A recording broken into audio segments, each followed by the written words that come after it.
radio on your stereo. Don't compare us to anything, this a different scenario. We break records while we pushing the culture forward. Great music and big vibes right in that order. Intellectually petty radio on the stereo. Don't compare us to anything, this a different scenario. We break records while we pushing the culture forward. Great music and big vibes right in that order.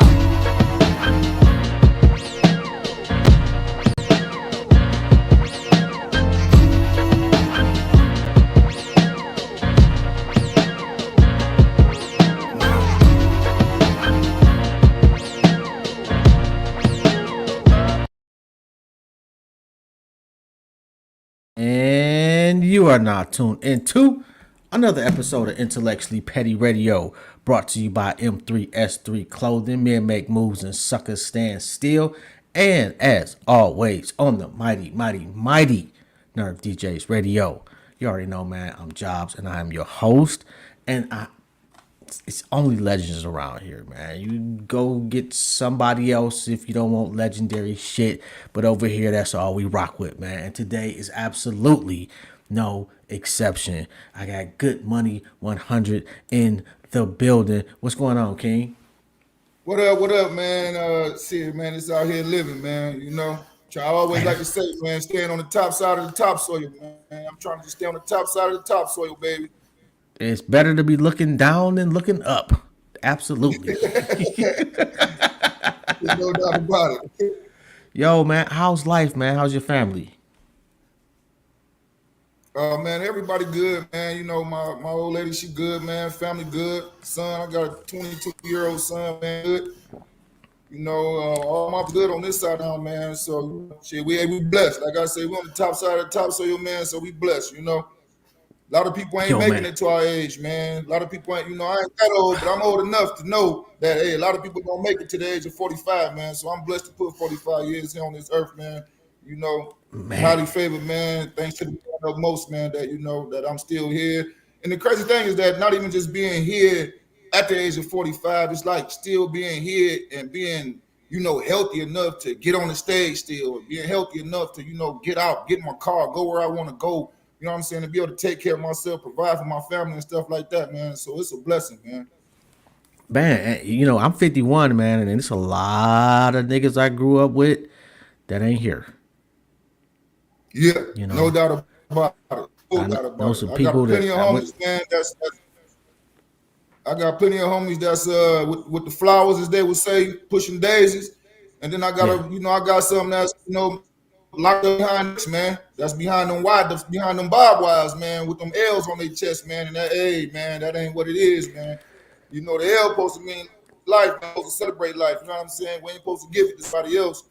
I ain't trying to stand in front of them black rose, man. Let them delegate what my future gonna be. You know what I'm saying? So, hey, like I said, it's a blessing to be here, man. It's a blessing to have my freedom. It's a blessing to have my health. You know what I'm saying? Yo, I got an uncle. That nigga been in prison since I was at least 5, and I'm 51. Yeah, see what I'm saying? That ain't the way to live, man. That ain't the way to go out, man. We only get one. That definitely ain't the way to go out. Have you ever seen anybody that did like about 20 and just get out? Yeah, I mean, I actually got a relative, man. He was actually the youngest first person in Michigan to be incarcerated into the prison system. So he was 14 years old when he went to prison, and he did 30 years, and he just got out probably about 2 years ago. And I mean, it's just, you can just see how time and technology and everything changes so fast that when you do that amount of time sitting down, man, it's like, you know, they come out lost. They come out lost in the sauce, man. And it's, you know, it's bad. You know what I'm saying? They say that them supposed to be, you know, rehabilitation, but man, ain't nothing getting rehabilitated, man. Let's just they just lock a nigga up.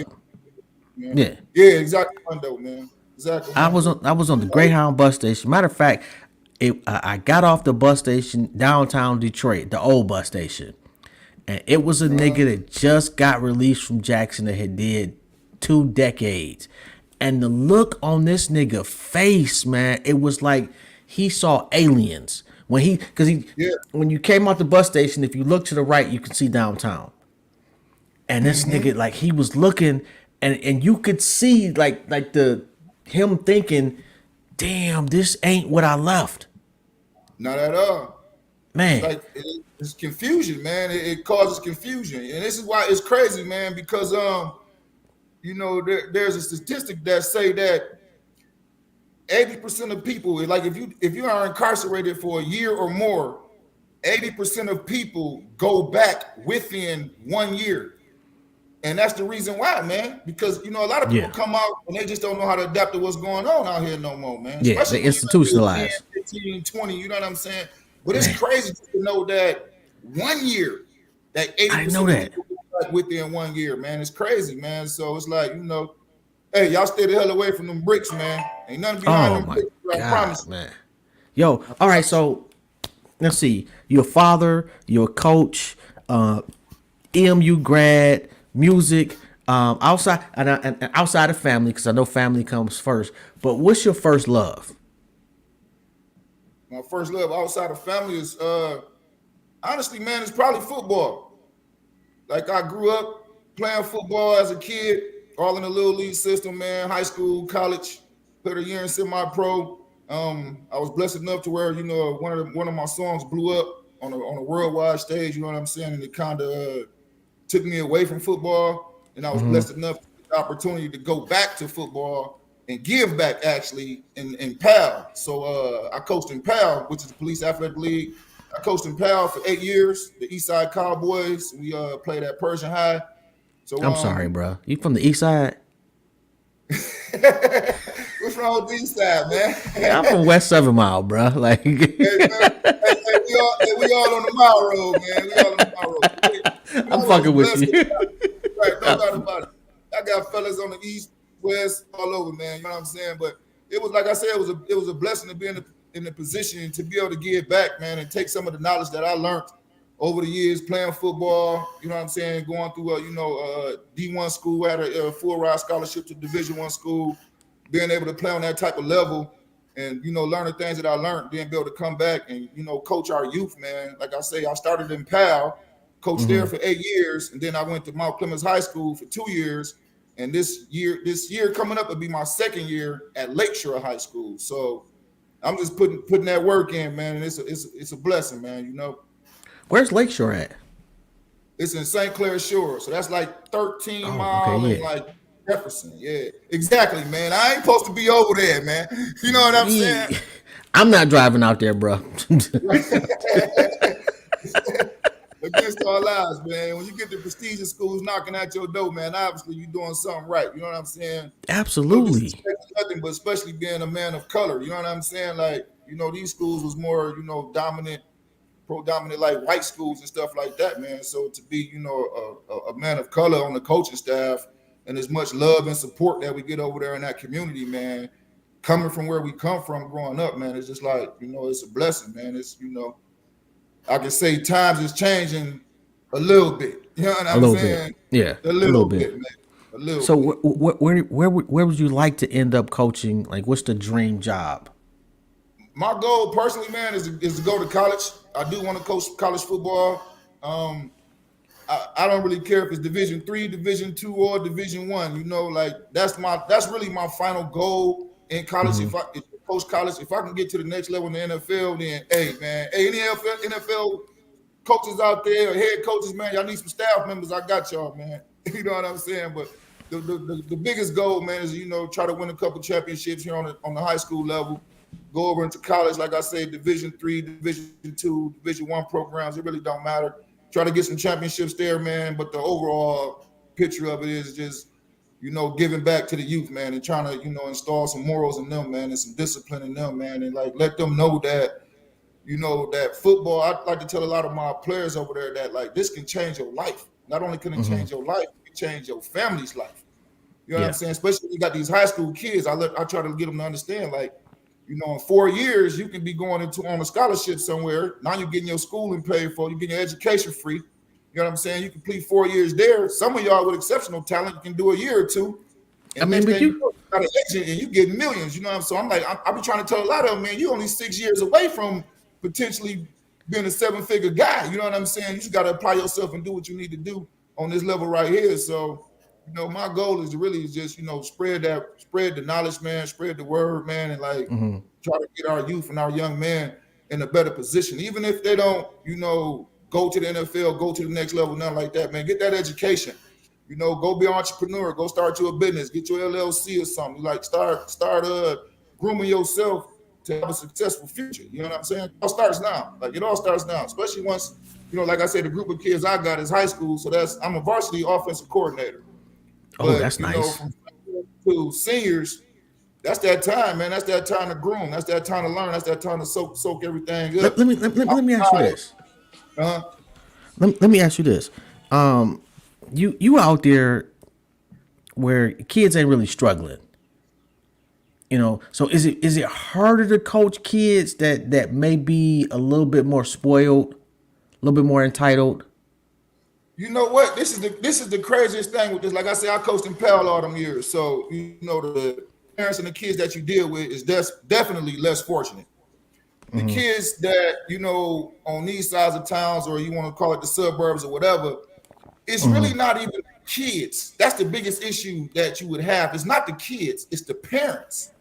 Okay, I got you. It's the parents feeling like they are entitled or their kids are entitled, or that, because they may be an alumni or they may be this or they may be that, they kid don't have to work as hard as the next kid do, and then he should be on the field on game day. No, that ain't how it works. You know what I'm saying? Some schools go by that code, though. It's crazy because some schools go by that code. You know what I'm saying? But how can you win like that, though? You can't win doing that shit. Most of them don't have winning programs that's like that. You know what I'm saying? So when you go into programs like them and you coming in with that, that hard knock type of coaching style, and like, if you're gonna be on the field, you got to deserve to be on the field. You get, conflict, man. You get parents and their feelings, parents, upset, and it'll be a kid, it can be their kid, and they kid, like, he working hard, he doing this, he doing that, and then it's just the parent that's causing all of the confusion or whatever. And on the other side of it, the kid just like, well, that ain't me. You know what I'm saying? So us as coaches also got to know how to separate the kids from the parents. Just because your parent is acting a certain way, don't mean now I'm going to punish you on the field or whatnot. You know what I'm saying? If you working hard, you putting in the work, you doing what you're supposed to be doing, and you dominating, then you're going to be on the field. That's just the type of coach I am. You got to put the work in, though. If you ain't putting the work in, man, then, hey, you're going to be on that sideline, bro, and that's just what it is. So musically, have you stopped or are you still going? Oh no, I'll never stop doing music, man. As long as my health, pray to God, thankful for the years so far. But as long as my health is good, I'm gonna continue to do music, man. I know there's like a stigma, unfortunately, kind of on the music industry. Well, it's not even the music industry; it's a stigma on like rappers or artists. Like, I don't even call myself a rapper; I'll call myself an artist because the music I do paints more of a picture than it's just rapping. You know what I'm saying? But it's just like you got country music, guys be 60, 70, 50 some years old, still going on stage. You got R&B guys still out there getting it, doing music, doing what they doing. You know what I'm saying? You got rock and roll guys. Come on, man. People go to rock and roll concerts, man. They rocking out at 60 and 70 years old. You know what I mean? But as soon as it comes to a rapper and he reaches a certain age, it's just like, oh man, he too old to be rapping. He too old to be rapping. I mean, that's the same thing as that somebody that worked, I would just rewind back for a second. A guy said something to me about it one time, right? About, man, you still rapping, man. You like, ain't you too old to be rapping or whatever. I say, bro, where you work at? He told me where he work at. I ain't gonna, put that on blast where he worked at. I say, so now you 45 years old, you gonna stop working? You know what I'm saying, though? This is my profession. This is what I do. This is how I eat. This is how I take care of my family. So this is me working. Why should I stop working because I'm 45? You know what I'm saying? Like, it makes no sense. Like, is you gonna it's stop changing working now too. Like matter of fact, Daddy-O was in town. I don't know, a couple of weeks ago from Stetson Sonic. So, and I went and chopped it up with him, and bruh's like 60. Yeah. And he got an album coming out with Speech and Chuck D. And he let me listen to some of the shit, man. And man, it did. See, the difference is some niggas that sound like old niggas It's like you still doing hippity hop hop. You can't do that. Right. I ain't saying you need to be talking about sliding on your ops either, but it's got to be like a healthy medium. And some niggas have found that healthy medium, and they doing their thing, and some niggas don't want to progress any. Exactly. No doubt about it, man. That's like where I come in is that at this point, man, it's like I started in the music industry doing like dance party music because that's what was popular then, and now I'm to the point to where I want to show my versatility on these next few projects that I got coming out. That I can do, a lot of different music, touch on a lot of different genres and stuff like that with music or whatnot and stuff. But it's a message in some of my music, man. Is I'm talking about real life stuff. So like learning life and knowledge and how to become more successful and prosperous. It should never have an age on it. I don't care how it's being delivered or who it's being delivered from. You know what I'm saying? Like Flav is one of my best friends, man. My big brother, my homie like that, man. I talk to him a lot. We hang out a lot. We do a lot of stuff together, man. He's got a project getting ready to come out. Really? You know what I'm saying? Yeah. And if you see a lot of shows now, even though that's being booked, a lot of them are the old school artists.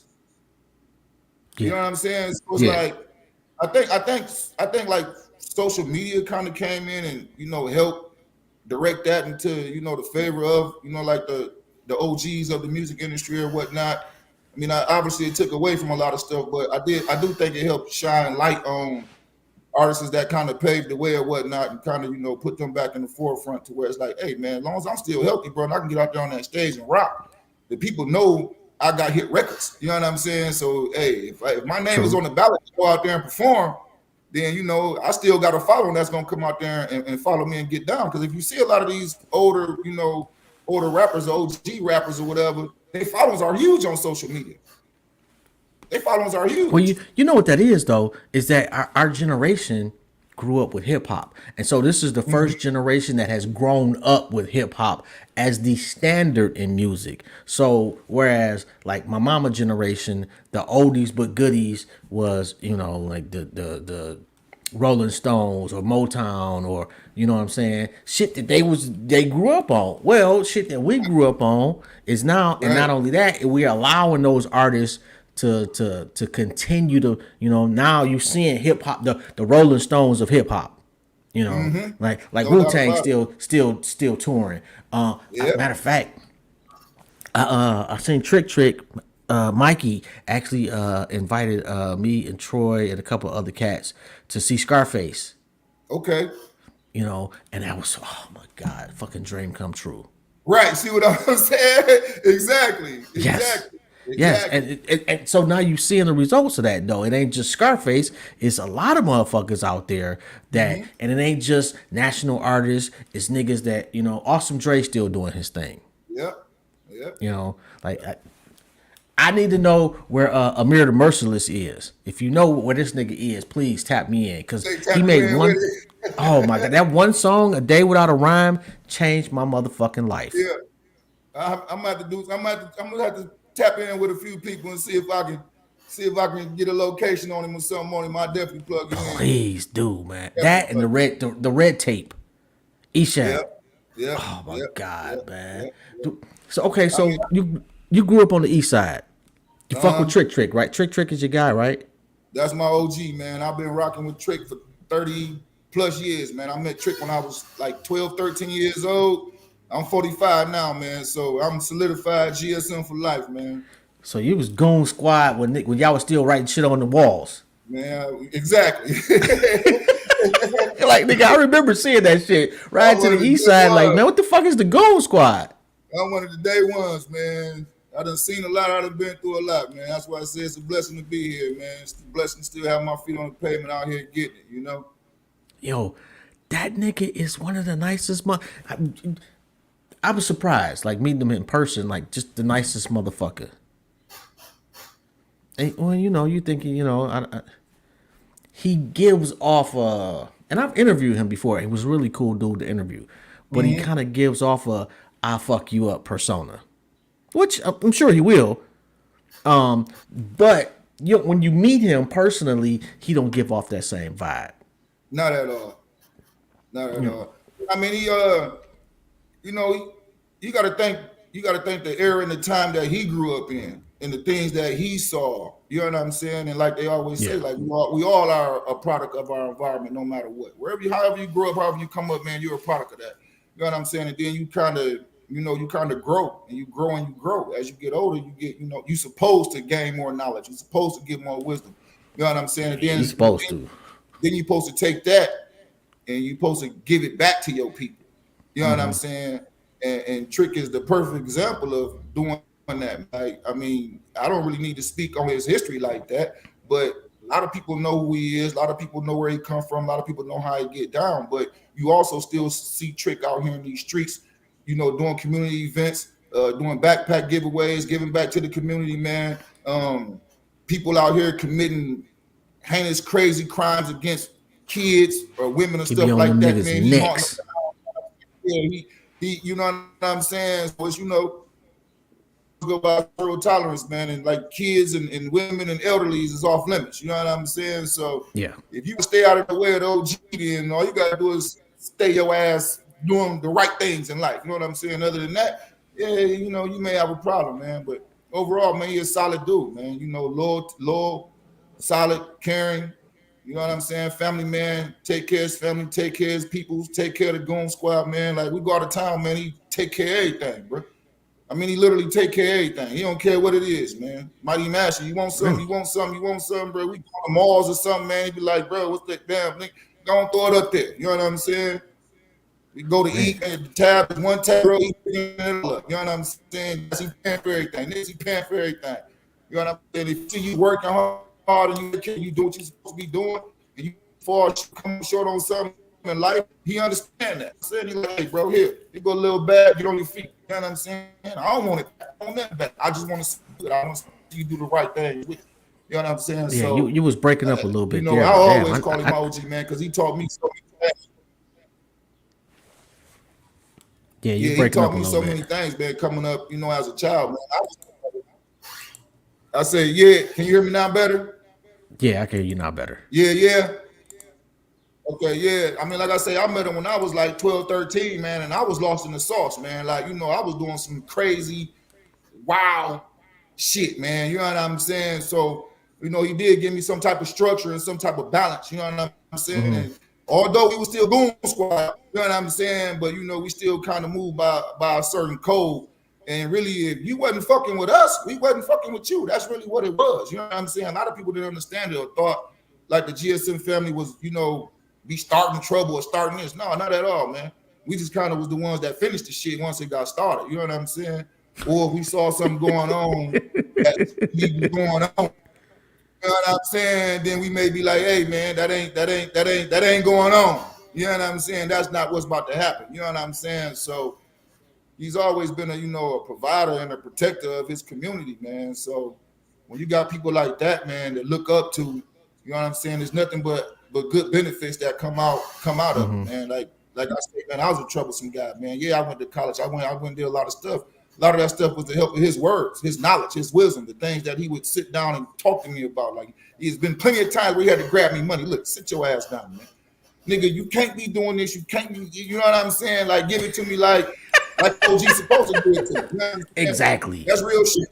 That's real shit. And I accepted it, though, because I understood that he was only trying to put me on the right path and make sure that I had my mind right. That way I could become a Lakeshore football coach now. You know what I'm saying? A coaching path, a business owner now. I own 3 businesses now. You know what I'm saying? So it's like, hey, man, it's nothing but salute, love, and respect to the OG, man.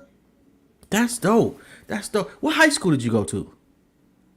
I went to Clinton Jail. We call it Clinton Jail, man. So it was like the I won't say the alternative school, but if you was a Detroit kid or something like that, and you got kicked out of school, everybody went to go to Clinton Jail. So it's on the other side of 8 Mile. It's in the suburbs, basically, but we call it Clinton Jail, though. But it's a good school, man. I can't complain, man. You know what I'm saying? I did what I was supposed to do in there. And like I said, earned a full scholarship ride to Eastern Michigan playing football. So, shit, I did what I had to do. That was the first college I went to was Eastern Michigan. And I was wild, man. Oh yeah, man. It That was was party school, bad. man. I Everybody took know that East shit. was party school. I took that shit to a whole nother level. Yeah, And I remember I stayed in the dorms up on the hill.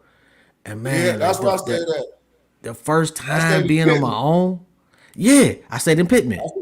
I stayed in Pittman. Yeah, 708 Pittman, man. Oh my God, Yeah, man. on the Oh, hill. That was where you wanted to be at. That was where you wanted to be at. I ain't want to be in the valley. I want to be on the hill. It's popping on the hill. You know what I'm saying? yeah, The hill got they the A&W up there, the Domino's, that got the spots up there, man. should have never let this. I should have never been put up there, bro. Like it was bad. Like You was cutting the fuck up, in other words. I never had that type of freedom before. Right, Not that my mom's was like super, super strict. She wasn't, but I was scared of my mother, like flat the right. fuck out. So if And my who mother was went out of town, I wasn't throwing no parties. I wasn't sneaking nobody in because my mother wasn't gonna come home and beat my ass. right? But when I got to school, when I got away, yeah, It was on the man. pop. Oh my God. What's the one piece of advice that you give your players as they graduate and go into the next level?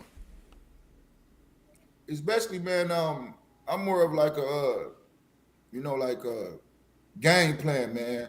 Like it's like if you're trying to start a business or something and you got to write a business plan, right? To present these certain group of people to try to get the funding or whatever you want to get. That's kind of the same thing with life once you coming out there because it's the reality now. It's the real world now. You know what I'm saying? Your parents gonna probably still look out for you, but it ain't their job really to take care of you like that no more. You know what I'm saying? So really, it's more like Facts.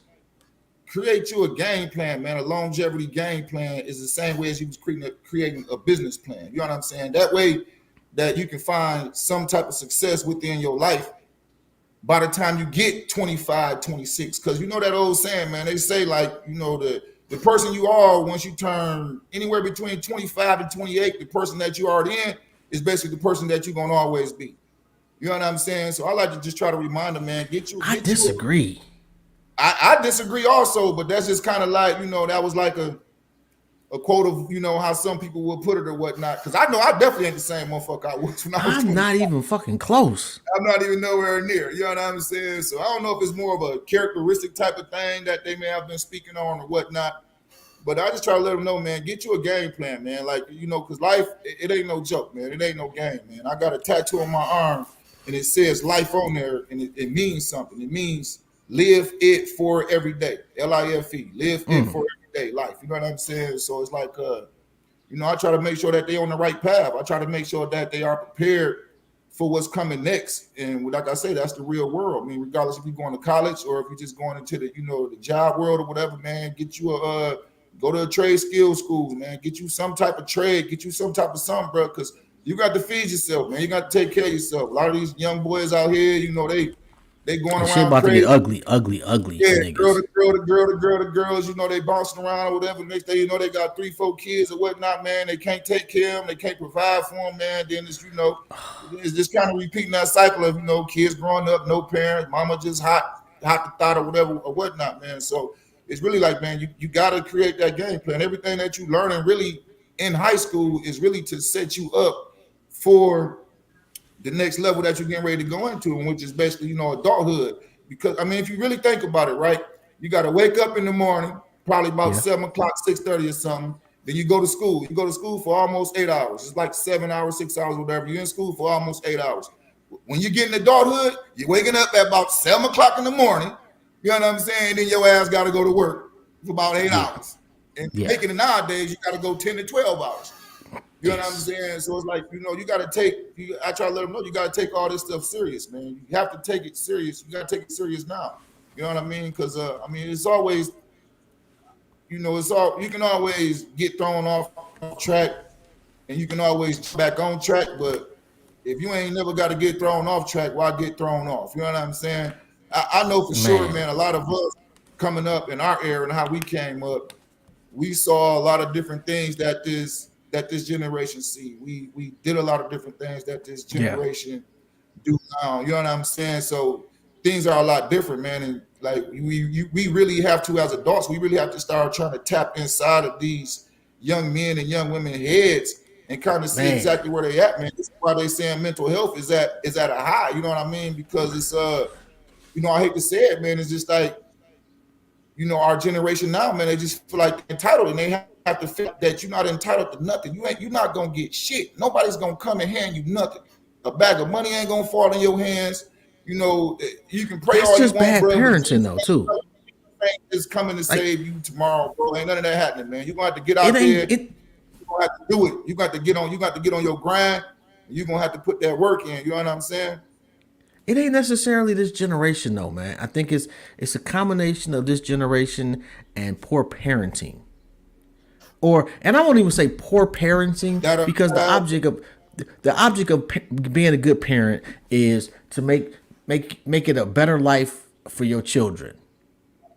And sometimes we swing the pendulum too far, and we forget that working hard helps create a better life.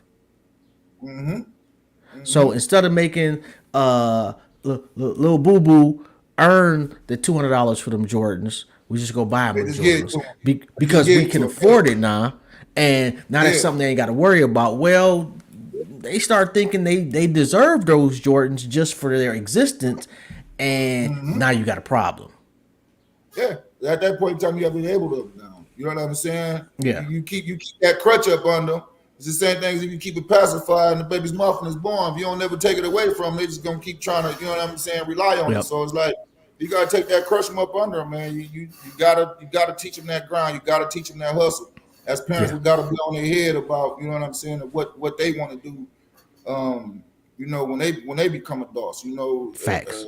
God bless them all that y'all make it to become adults, because once again, a lot of our young men and women, man, are dying out in these streets, man, and a lot of them not even making it to be 21. They're not even experiencing adulthood and stuff like that, man, or they being incarcerated with L's on their chest, man. So, you absolutely right, man. I totally agree, man. It's it's all about parenting, and this is another role that I like and enjoy about being a coach, because I'm a coach. I'm not their parent, but we play certain roles in these children's lives. Because I know my coach, my college coach, played a key role in my life also. You know what I'm saying? So if I can be that one to change a person's life, if it's just one, you know what I'm saying, it changes somebody's life. I have kids now that I coached in PAL. I have some that's, red zone crazy right now and acting a damn fool.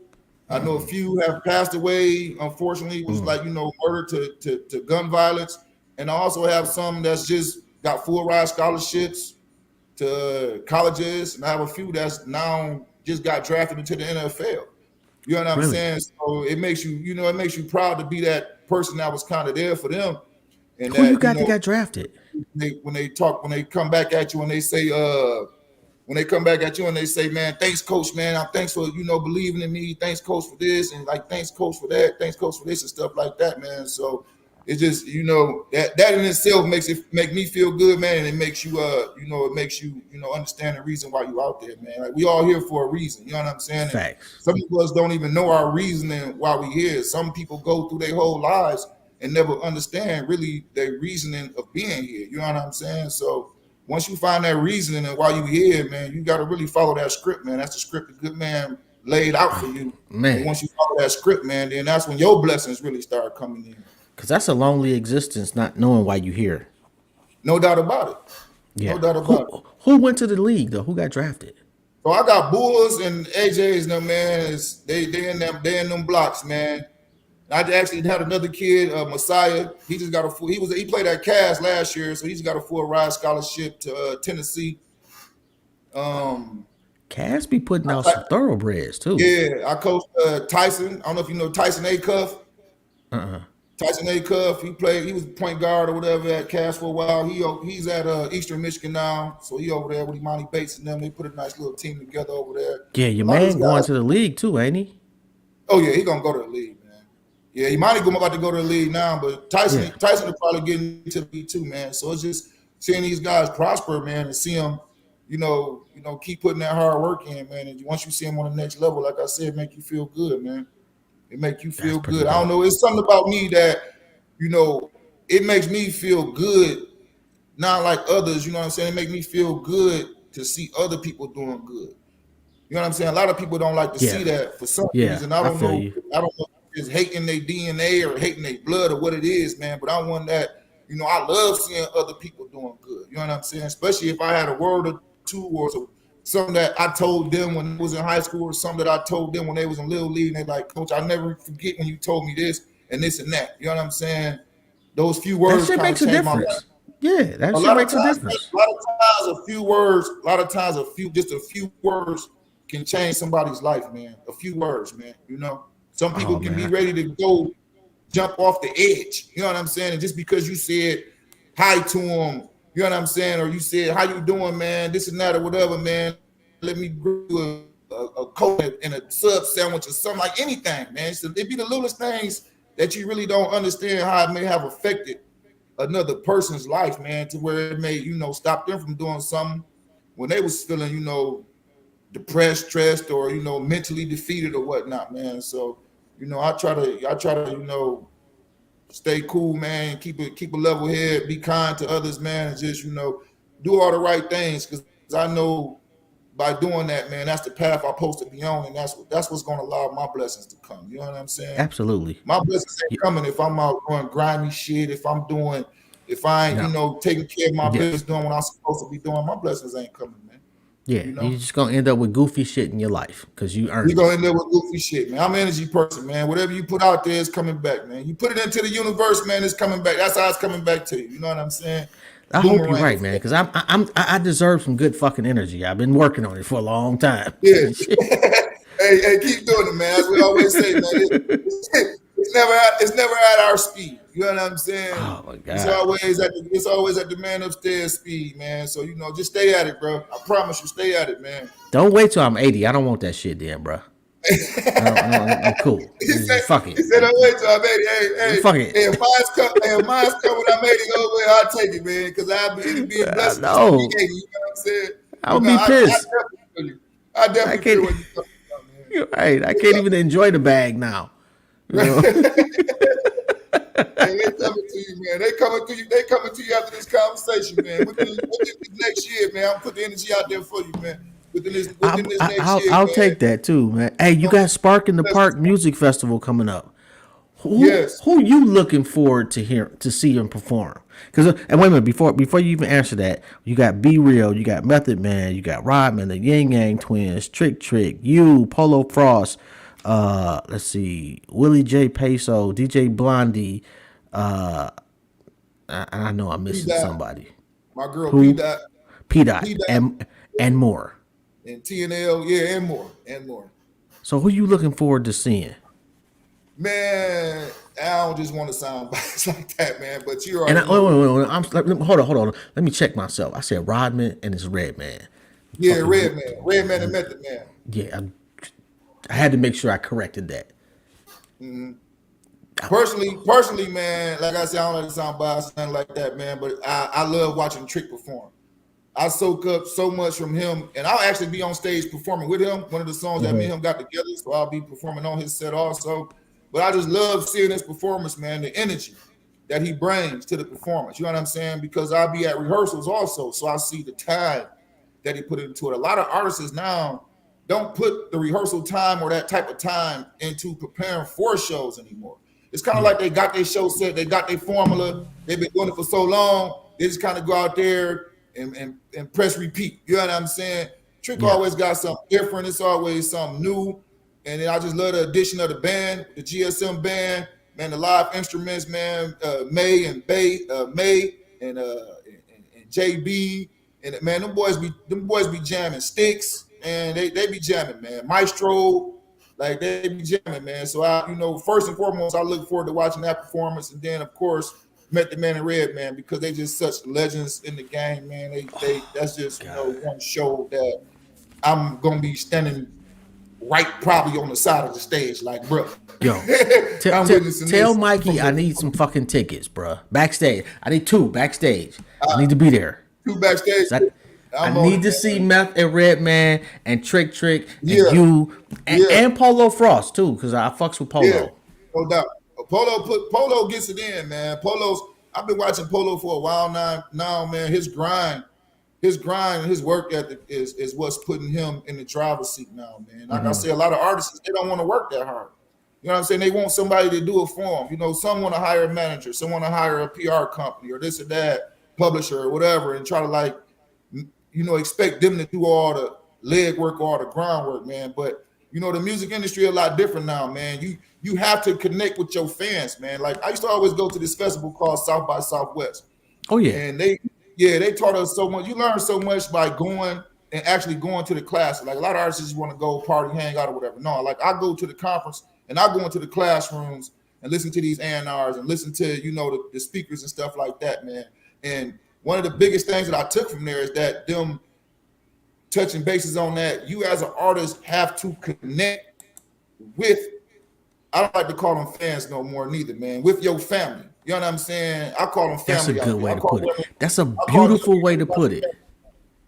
I call them all family, man, now. So it's like you have to literally connect with them. You have to make them, if you want them to go into their pocket and download something or go into their pocket and spend their hard-earned money on some merchandise that you got to sell or whatever, you have to make them feel like they are a part of you. You make them feel like they are a part of your movement. You know what I'm saying? That's what's going to make them hit the hip. That's what's going to make them hit the hip. You see so many celebrities now, they get to a certain place, and they just, you know, I understand you can't appease all your fans. You can't talk to everybody. You can't just, it's like it's impossible. You know what I'm saying? But you have those little moments to where it's like few right here, few there. Man, let me get a picture, bro. Take that picture with them. Yo, man, let me get this, man. Let me get an autograph. Give them that autograph, bro. You know what I'm saying? It spreads like a wildfire, man. It spreads like a wildfire. Like I say, I'm with Flav a lot. So when me and Flav out, you know, it's one thing that I soaked up from him. He tries not to turn down a person asking him for a picture ever. Literally. Like somebody asks for a photo, he gonna give it to him. If we in the middle of bowling or we in the middle of doing something or whatever, he'll let them know. Hey, hang tight. When I get done with this, I got you. You know what I'm saying? And this is why his longevity, and this is why he's still relevant in the music industry today, because he interacts with the people still. He interacts with his family. You know what I'm saying? He let them know that the same way you care about me, I care about you the same way. You know what I'm saying? I really appreciate you for spending $50 or $100 or whatever it was to buy a ticket to come watch me perform. You know what I'm saying? Without them, bro, let's be real. Without them, as artists, we ain't shit. You let's got be no real. Yeah, you're nothing.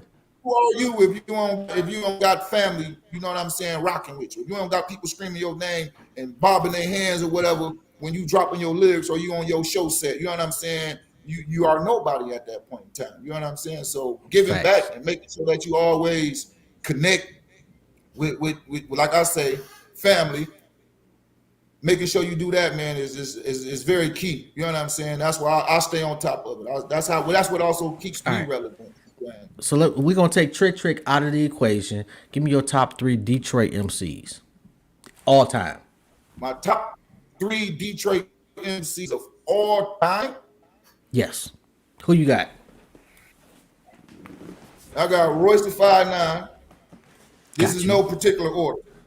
All right. I got to throw my man's Proof in there. Are we just going with artists? Underrated.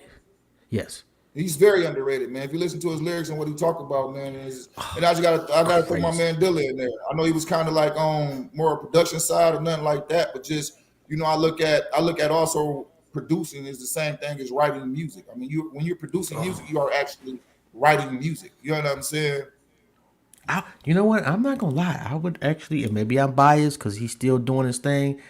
But if we're gonna go like producer wise, I'm gonna go with Helluva over Dilla. Helluva is Helluva. Helluva is Helluva. And I respect that. It's one of them ones, man. It's just one of them ones. You know what I'm saying? They both have had a crazy impact on the game at large. Yes, sir. You know, unfortunately, and I tell this people all the time, like most niggas in Detroit had no clue Dilla existed until he died. Until he passed away. Yeah. Yeah. And niggas from New York had to introduce most of us to the greatness of Dilla. Yep. That's crazy, ain't it? That's crazy. Well, he wasn't the Like most niggas from the city, man, is flashy. Yeah, exactly. I'm about to say Dilla wasn't an in your face type of guy. He You know was what I'm not. He saying? wasn't a talk shit type of nigga. He wasn't a nigga. I'm from, like he is. He let you know where he's from, but he wasn't like he wasn't. Proof let you know, nigga. Proof was Detroit No through and doubt through. about it. Yeah. No And I'm doubt not about saying Dilla was not Detroit through and through, but he didn't carry it in the same manner that it. Not at most all. niggas do. Not You at know, all. so that He's kind of more laid back, reflected. man. Yeah, He was yeah. just laid. He was just more laid back. And you know what? It's crazy that you even saying that because it's like you feel like if he would have been more out there, who he was and what was going on and whatnot. His name was already huge as hell, but I think it would have carried even further. You know what I'm saying? To where like, I you don't think know, so. I think quite the you opposite. know, I think his music was a reflection of who he was, and his music transcended everything else. Like if he was a more gregarious type of cat and talking a lot of shit, I don't think he would have had the same music.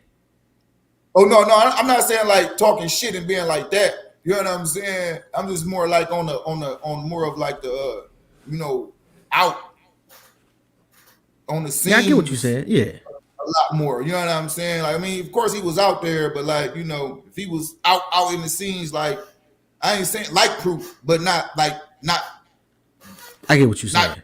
Proof's character of Proof. Proof Yeah. was Proof regardless. Yeah, You know yeah. what I'm saying? But you see Proof every fucking where. Like you go to Yeah. the suburbs, Proof.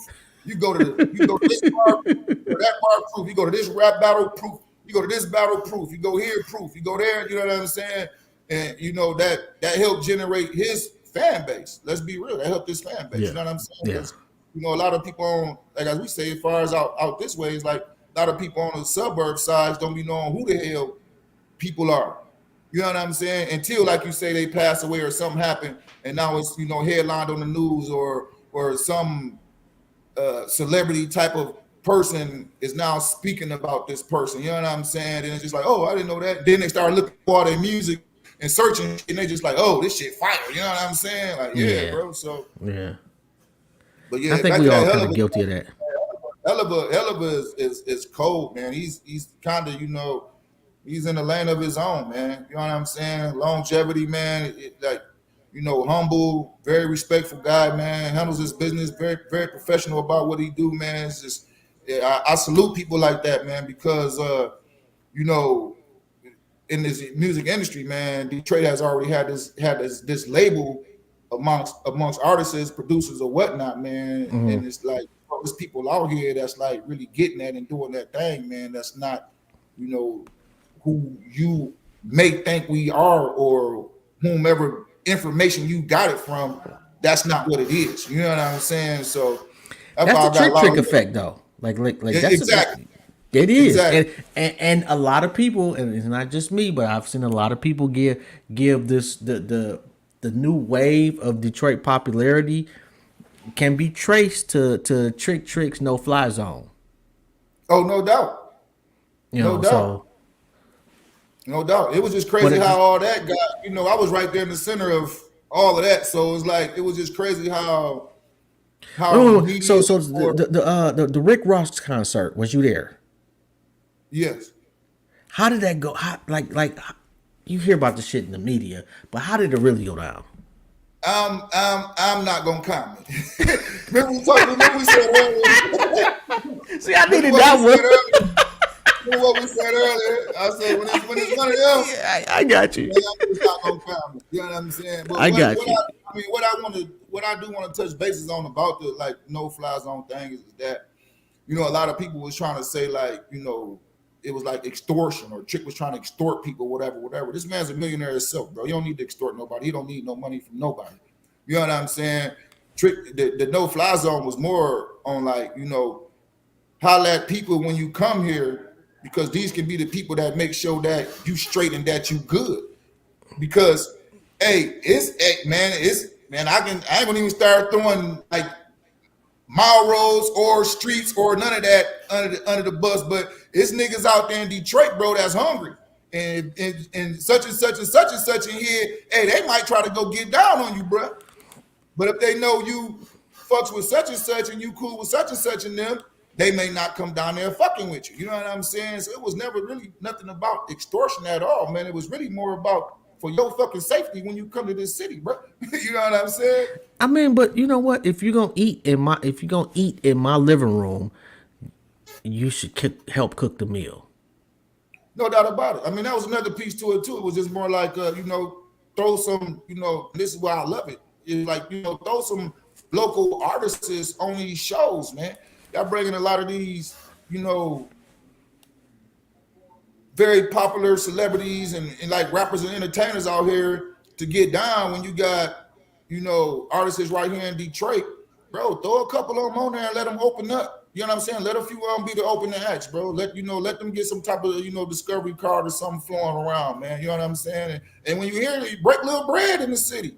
Don't just come here, don't just come here, rock a show, you know what I'm saying, and then dip out 24 hours later and shit, and then go back to your city and then be a rap song talking about some Detroit. Because one thing I can promise you, man, damn near every artist in the music industry that's not from the city of Detroit has damn near mentioned Detroit in their raps. Facts. Because that's credibility. At some point in time. So it's like when you hear, bro, shit, go drop some bread down at some of the local spots. Since you claiming you be here, since you claiming you do this, since you claiming like our folks with Detroit like that, then go drop some bread in some of the, the local shops. Go drop some bread in the moms and pop shops and shit. You know what I'm saying? Don't just hang downtown, bro. Go to the casino, nigga, and then say you was repping in Detroit and you was doing this. No, you nigga, no, you wasn't, bro. You came here, you collected 100,000, you hid up in the motherfucking casino in your room for 24 hours, and then you flew the fuck back on up out of here. That's what you did. You know what I'm saying? Man, talk to him, bro. Tell him again. Yo, but yeah, man, like you gotta think about it. Like ever since then, like just this black owned biz, and Detroit has always been 85-95% black people, depending on what generation you came up in. But now, like like Rose Spit, he got a couple of stores. The 3 and the 3rd store, the Avenue of Fashion. The Avenue of Fashion is fucking dope, bruh. Like and it ain't just okay. We selling T-shirts and gym shoes. It's niggas that's selling paintings. It's bars. Yeah. It's a whole hodgepodge of black-owned businesses right there on a little mile stretch on both sides. Yeah. It's so fucking beautiful, and it's like it didn't just affect music, although I think it taught brothers a lot about ownership and a lot about doing things for self, because there's a lot of cats in Detroit that's just doing it themselves, man. It's just a beautiful thing to see, bro. No doubt about it, man. If I say, about, the entrepreneurship, man, and, hey, showing the world that, hey, man, like I said, like personally, man, like my store, like I got a store, you know what I'm saying? Me and one of my business partners, his name, Knowledge. You know what I'm saying? We got a store, right? So we got the clothing brands. We got all our clothing. Hold on. You can't just say it like that, bro. Where your store at and what's the name of it? My store is actually in Roseville, but it's called Detroit Grind Strong. We actually getting ready to change the name because the name was created by our 3 clothing brands. Okay. So my buddy's clothing brand was Detroit Shit Clothing. Okay. My clothing brand was Grind to Greatness, and the other owner was Smoke Strong. So we took one word from each brand. It was like Detroit Grind Strong. Okay. Unfortunately, one of our partners is not with us no more. So we getting ready to kind of change the name. Yeah, so we getting ready to change the name of the store to something else. We don't know yet, but that's gonna be coming soon though. But like I say, man, us 3, like I say about looking out for each other and coming together, it shows you what you can do versus just, instead of like trying to be the enemy or be the hater or whatever, you know what I'm saying? Because like, man, I ain't rich. My partner ain't rich. You know what I'm saying? So we really just took a few